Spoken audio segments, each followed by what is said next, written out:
देवगुरु बृहस्पति कारक हैं ज्ञान के, वृद्धि समृद्धि के और भाग्य के।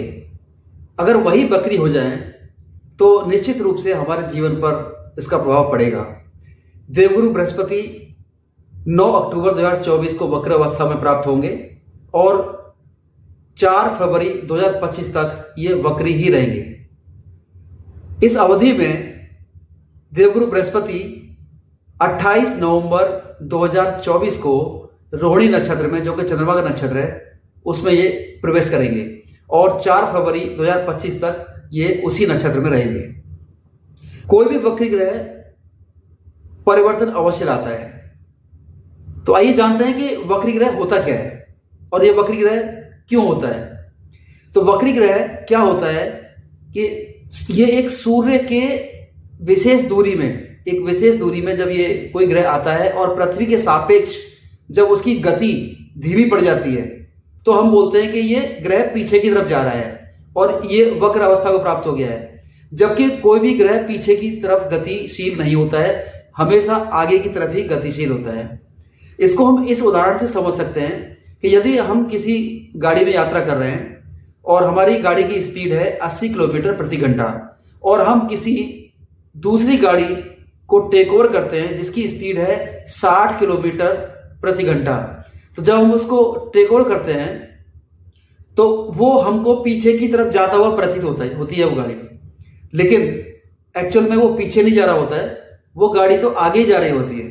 वक्री ग्रह क्यों होता है? क्योंकि पूर्व जन्म के प्रारब्ध के कारण जो हमको पूर्व में जो भी हमको एक फल मिलना था, वो फल विगत कुछ समय में जब ग्रह उस स्थिति में था तब वो अपना फल नहीं दे पाया। तो आपको अच्छा या बुरा फल देने के लिए वो ग्रह वक्री होता है और वक्र अवस्था को प्राप्त होकर के पिछला कुछ समय में जो भी आपको एक अच्छा या बुरा फल परिणाम मिलना था उसको देने के लिए आता है, जो रह गया था परिणाम वो देने के लिए आता है। शास्त्रों के अनुसार जब कोई ग्रह वक्री होता है तो उसके अंदर चेष्टा बल कई गुना ज्यादा बढ़ जाता है। माना जाता है कि कम से कम 3 गुना ज्यादा बढ़ जाता है। तो ये एक आपको संघर्ष करने की, आपको चेष्टा बल प्रदान करता है। शास्त्रों के अनुसार कोई शुभ ग्रह वक्री होता है तो उसका शुभत्व तो 3 गुना ज्यादा बढ़ जाता है और यदि कोई पाप ग्रह वक्री होता है तो उसका पाप प्रभाव कई गुना ज्यादा, 3 गुना ज्यादा कम से कम बढ़ जाता है। 3 प्रकार के जातकों को जिनकी दशाएं अगर स्थिति इस तरह की है कुंडली में तो उनको सबसे ज्यादा गुरु ग्रह वक्री होने का इफेक्ट पड़ेगा। तो पहला है, यदि आपकी कुंडली में महादशा, अंतदशा और प्रत्येता दशा गुरु यानी जुपिटर की चल रही है तो आपके ऊपर इसका इफेक्ट पड़ेगा। दूसरा, यदि आपकी कुंडली में गुरु महाराज की दशा, महादशा या अंतदशा नहीं चल रही है तो किसी भी ग्रह की दशा महादशा चल रही है और यदि वो इन 3 नक्षत्र में अगर बैठा हुआ है यानी जो गुरु महाराज के नक्षत्र हैं तो आपके ऊपर इफेक्ट पड़ेगा। वो 3 नक्षत्र हैं विशाखा, पुनर्वसु और पूर्व भाद्रपद। इसके साथ ही साथ आप अपनी कुंडली देखिए, यदि आपकी कुंडली में चंद्रमा इन्हीं 3 नक्षत्र में बैठा हुआ है तो भी आपके ऊपर इसका प्रभाव पड़ेगा। जय माता दी। मैं आचार्य नरेंद्र शर्मा, एस्ट्रो वास्तु, आपका अपने चैनल पर स्वागत करता हूं।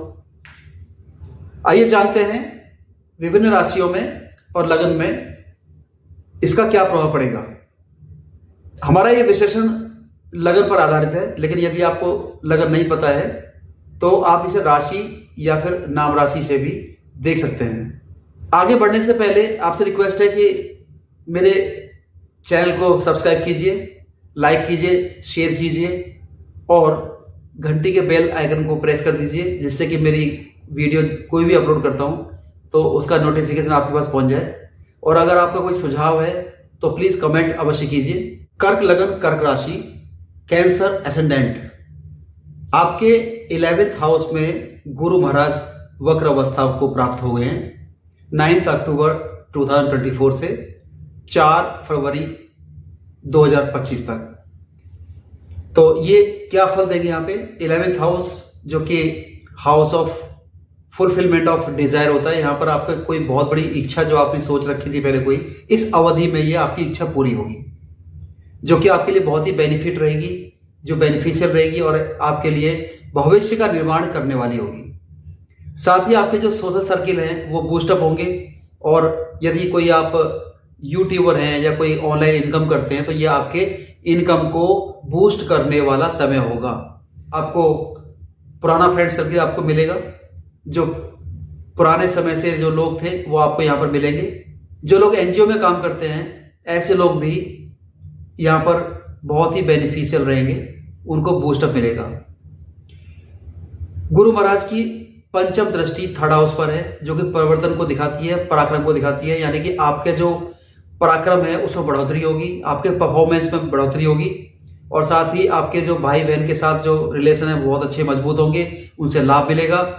और अगर आपका कोई वीजा या कोई आपका कोई डॉक्यूमेंटेशन का काम अधूरा छूट गया था तो यहाँ पर ये गुरु महाराज वक्री हुए हैं, डॉक्यूमेंटेशन का, वीजा का कोई प्रोसेस या कोई इसी प्रकार का डॉक्यूमेंट है उसकी प्रोसेस को जो इनकम्प्लीट रह गई थी उसको कंप्लीट कराने के लिए।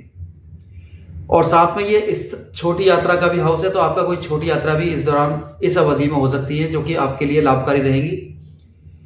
गुरु महाराज की सप्तम दृष्टि पंचम भाव पर है, तो पंचम भाव शिक्षा का, संतान का भी है, और साथ में क्रिएटिविटी का भी ये हाउस है, सॉल्यूशन प्रोवाइडर का भी हाउस यही है।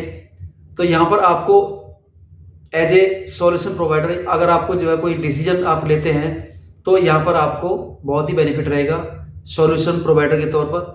और साथ ही शिक्षा के तौर पर अगर आप लेते हैं तो जो भी, साथ ही शिक्षा के लिए गुरु महाराज का वक्री होना शिक्षा में थोड़ा सा डिफरेंट तरीके से, क्योंकि नॉर्मल तरीके से शिक्षा को नहीं चलने देंगे, तो कुछ डिफरेंट तरीके से कुछ आपको संघर्ष करना होगा, कुछ आपको नया कुछ तरीका सोचना होगा शिक्षा के लिए, शिक्षा प्राप्ति के लिए। कुछ नए इंस्टीट्यूट में आपको एडमिशन लेना है, नए कोर्स में एडमिशन लेना है, या कहीं भी कुछ भी आप शिक्षा के लिए आप प्रयास कर रहे हैं, कंपटीशन की तैयारी कर रहे हैं, तो यहाँ पर आपको संघर्ष करना होगा, लेकिन संघर्ष आपका एक सफल होगा। व्यक्ति जो संतान की अभिलाषी हैं तो उनके लिए यहाँ पर नॉर्मल तरीके से तो संतान प्राप्त होने का योग नहीं दिखाई दे रहा है इस समय, लेकिन अगर वो कोई इनविट्रो फर्टिलिटी या फिर डॉक्टर की सलाह के द्वारा अगर वो आर्टिफिशियल प्रेगनेंसी को अगर अपनाते हैं तो यहाँ पर ये सफलता देने वाला काम करेंगे गुरु महाराज वक्री होकर के। गुरु महाराज की नवीं दृष्टि सप्तम भाव पर पड़ेगी, जो कि पार्टनरशिप का, बिजनेस का और मैरिड लाइफ का हाउस है।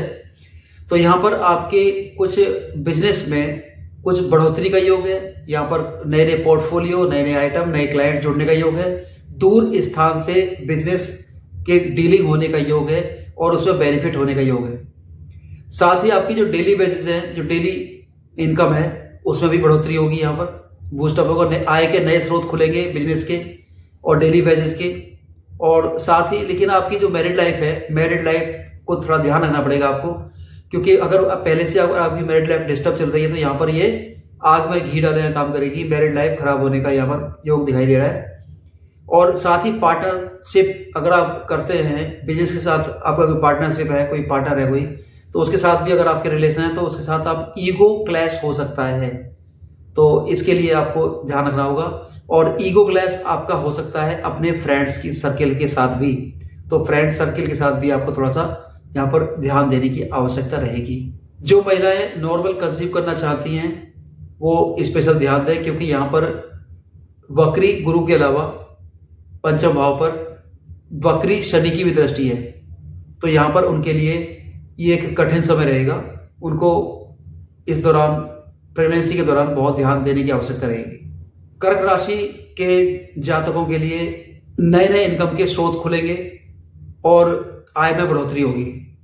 और साथ ही ये प्रोफेशन के दृष्टिकोण से अभी जो आप डिसीजन ले रहे हैं, आने वाले भविष्य में ये आपको बहुत बेनिफिशियल रहेगा ये डिसीजन।